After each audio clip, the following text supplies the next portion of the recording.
Akashvani port Blair से प्रस्तुत है प्रादेशिक समाचार।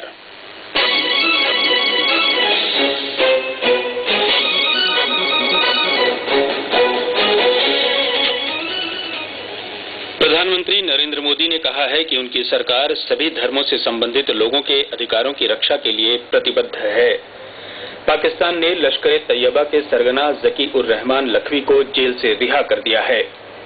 सरकार ग्रामीण क्षेत्रों में हवाई संपर्क को प्राथमिकता देते हुए उड्डयन नीति तैयार कर रही है।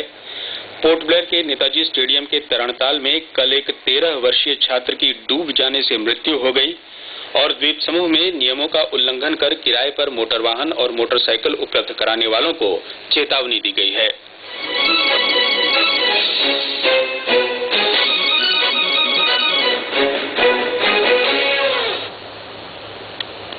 समाचारों के साथ मैं संतोष कुमार सिंह। प्रधानमंत्री नरेंद्र मोदी ने कहा है कि उनकी सरकार सभी धर्मों से संबंधित लोगों के अधिकारों की रक्षा करेगी। पेरिस में कल यूनेस्को मुख्यालय में अपने भाषण में श्री मोदी ने विश्व समुदाय का आह्वान किया कि वे कट्टरवाद और हिंसा की बढ़ती घटनाओं से निपटने के लिए संस्कृति और धर्म का गहराई से अध्ययन करें। प्रधानमंत्री ने कहा कि यह सुनिश्चित करना हमारा दायित्व है कि प्रत्येक धर्म, संस्कृति और संप्रदाय के नागरिकों को हमारे समाज में समान स्थान प्राप्त होना चाहिए।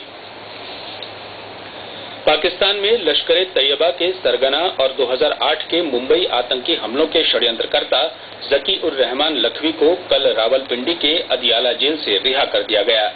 लाहौर उच्च न्यायालय ने लखवी की हिरासत को स्थगित कर उसे तुरंत रिहा करने के आदेश दिए थे। अदालत में पाकिस्तान सरकार द्वारा लखवी के खिलाफ संवेदनशील दस्तावेज पेश करने में विफलता के बाद न्यायालय ने ये निर्णय लिया। केंद्रीय नागरिक उड्डयन मंत्री अशोक गजपति राजू कुसापति ने कहा है कि सरकार ग्रामीण क्षेत्रों में हवाई संपर्क को प्राथमिकता देते हुए नई नागरिक उड्डयन नीति तैयार कर रही है। वे कल Andaman chamber of commerce and industry की ओर से डॉक्टर बी.आर. अम्बेडकर प्रौद्योगिकी संस्थान में आयोजित संगोष्ठी में अपने विचार व्यक्त कर रहे थे। उन्होंने कहा कि देश में 32 ऐसे छोटे हवाई अड्डे हैं जहां पिछले कई वर्षों से न तो विमान उतरे हैं और न ही उन्होंने उड़ान भरी है।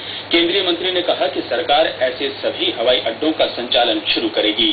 श्री गजपति राजू ने बताया कि उनका मंत्रालय पोर्ट ब्लेयर के वीर सावरकर अंतर्राष्ट्रीय हवाई अड्डे पर रात के समय विमान उतरने के प्रस्ताव को मंजूरी देने वाला है।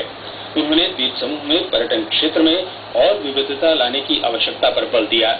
उन्होंने कहा कि द्वीप समूह के अन्य टापुओं में हवाई संपर्क के लिए मंत्रालय हर संभव सहयोग देगा। इस मौके पर उपराज्यपाल लेफ्टिनेंट जनरल ए.के. सिंह ने कहा कि स्वीकृति मिल जाने के बाद कोलकाता के लिए भी चार्टर्ड फ्लाइट की सुविधा उपलब्ध कराई जा सकेगी। उच्चतम न्यायालय भूमि अधिग्रहण अध्यादेश फिर से जारी करने के सरकार के कदम के विरुद्ध दायर याचिका पर सोमवार को सुनवाई करेगा। 4 स्वैच्छिक संगठनों ने एक जनहित याचिका में अध्यादेश फिर जारी करने की संवैधानिक वैधता को चुनौती दी थी। याचिका में कहा गया है कि अध्यादेश को फिर से जारी करने का अर्थ है कि कार्यपालिका कानून बनाने के विशेष क्षेत्र में दखल दे रही है। सांसद विष्णुपद रे ने केंद्र सरकार की 10 महीने की उपलब्धियों को महत्वपूर्ण बताया है। कल आकाशवाणी के साथ विशेष भेंट में उन्होंने कहा कि सरकार के एक भी कार्यक्रम पर अनियमितता या भ्रष्टाचार का आरोप नहीं लगा है। इसके अलावा कोल आवंटन की नीलामी में सरकार को रिकॉर्ड राजस्व प्राप्त हुआ है।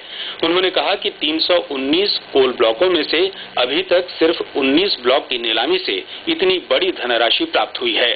सांसद ने बताया कि कोल आवंटन की नीलामी से प्राप्त धनराशि संबंधित राज्यों को दी जा रही है।